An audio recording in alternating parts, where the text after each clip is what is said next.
বিসমিল্লাহির রহমানির রহিম। আসসালামু আলাইকুম। নতুন একটা ভিডিও নিয়ে চলে আসলাম আপনাদের সামনে। কেমন আছেন সবাই?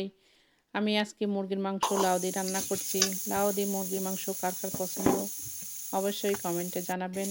লাউ দিয়ে মুরগির মাংস, ডিম রান্না, মাছ রান্না আমার কাছে খুবই ভালো লাগে। লাউ হচ্ছে বেহেশতের সবজি। আমি এখানে পেঁয়াজ তেল দিয়ে তেজপাতা দিয়ে একটু ভেজে নিচ্ছি আর মুরগিটা ধুয়ে নিলাম।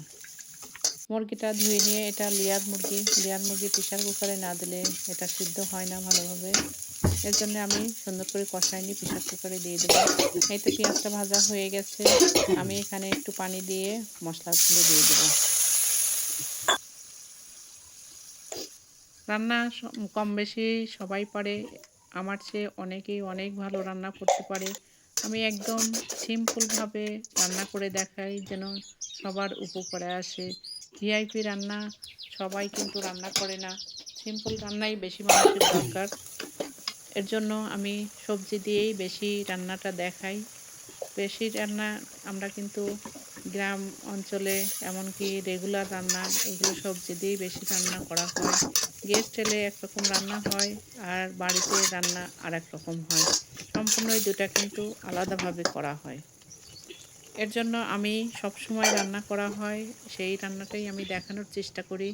এখানে মশলাগুলো দিয়ে সুন্দর করে কষায় নিয়ে আমি মাংসগুলো দিয়ে আমি মাংসগুলো কষায় নিচ্ছি। এটা ঢাকিয়ে দিলে দেখেন পানি বের হয়। বের হলে এই পানিতেই কষানো হয়ে যায়। বাড়তি কোনো পানি দেওয়ার প্রয়োজন হয় না। আমি এই তো মাংসটা কষায় নিয়ে আমি আরেকবারের জন্য ঢেকে দেবো। ২ মিনিটের জন্য আবার ঢাকিয়ে দিচ্ছি। ঢাকিয়ে দিলে আরেকটু সুন্দর করে কষানো হয়ে যাবে।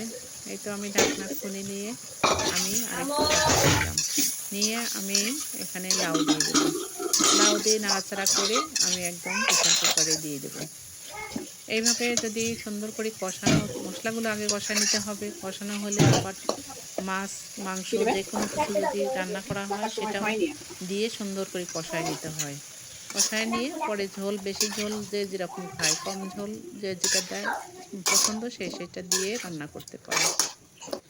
আমি ভিডিওগুলো দেই নতুনদের জন্য আর যারা ব্যাচেলার যারা ম্যাচে থাকে তাদের জন্য। আমার আমি আশা করি আমার ভিডিওটা দেখে সবার উপকারে আসবে এই আস্থা রেখেই আমি ভিডিওগুলো করি। এই তো আমি প্রেশার কুকারে মাংসগুলো দিয়ে দিলাম। প্রেশার কুকারে মাংস দিয়ে সামান্য একটু পানি দিব। প্রেশার কুকারে বেশি পানির প্রয়োজন হয় না। এই লাউ থেকেই পানি বের হবে। এর জন্য খুব কম আমি পানি দিলাম। এখানে আমি হাফ গ্লাসের মতো পানি দিয়ে দিলাম। দিয়ে যেন নিচে না লেগে যায় এর জন্যই পানিটা দেওয়া হলো। এই তো দেখেন যেটুকু পানি দেওয়া হয়েছে তার চেয়ে পানি বেশি বের হয়ে গেছে। প্রেশার কুকারে কোনো জিনিস সিদ্ধ করতে হলে কোনো জিনিস রান্না করতে হলে একদম কম পানি দিতে হয়। যেটুকু ঝোল রাখবেন সেটুকুই দিতে হয়। প্রেশার কুকারে বাড়তি ঝোল লাগে না। আমি কড়াইতে মাংসটা সিদ্ধ হওয়ার পরে ঢেলে দিলাম। ঢেলে দিয়ে এখানে একটু আমি জিরার গুঁড়া মশলার গুঁড়ো দিয়ে আমি এবার জাল ঘটিয়ে আমি বাটিতে ঢেলে নেব। এইভাবে যদি আমরা তরকারি রান্না করি আমাদের তরকারিগুলো আসলেই মজা হবে। আপনারা একবার হলেও করে খেয়ে দেখবেন। আপনারা লাইক দিতে যদি ভুলে যান অবশ্যই লাইক দিয়ে কন্টিনিউ করতে থাকবেন। ফেসবুক থেকে দেখলে ফলো করবেন। ইউটিউব থেকে দেখলে অবশ্যই সাবস্ক্রাইব করবেন আমার ভিডিওটা যদি ভালো লাগে। আপনারা লাইক কমেন্ট করলে আমাদের ভিডিও করার উৎসাহটা বেড়ে যায়। দেখেন কেমন হয়েছে আমার জন্য দোয়া করবেন। আল্লাহ হাফেজ। ফি আমানিল্লাহ।